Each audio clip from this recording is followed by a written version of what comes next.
All of these exercises are designed to increase the lateral flexibility of the horse.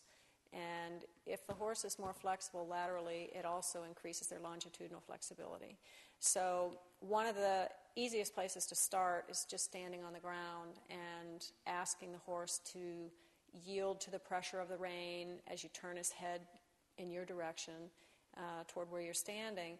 And what we're looking for is for the horse to turn his head and his neck easily and also chew the bit, because if his jaw becomes soft and chewing the bit, then the rest of his body also is going to tend to be more relaxed. It's very difficult to see a horse that has a nice, softly chewing mouth that has a stiff body. The two things are sort of incongruent.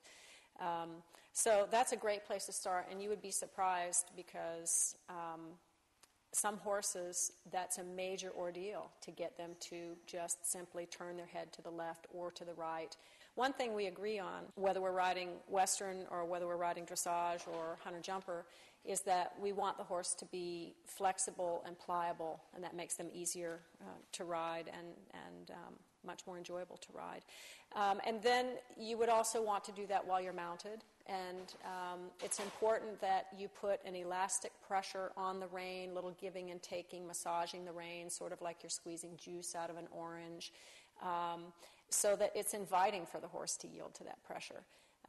It's important that you don't, for instance, take the rein and if you meet resistance from the horse, say, okay, and I'll just take this rein and crank it around the backside of my knee and say, yeah, you have to give. Because we want the horse to understand that if they yield to the pressure, then the pressure will release. So the goal is to be able to ask the horse to turn his head to the left or to the right off of a light pressure and then be able to release the pressure and have the horse still be willing to keep that posture for a moment, not endlessly, but for a moment.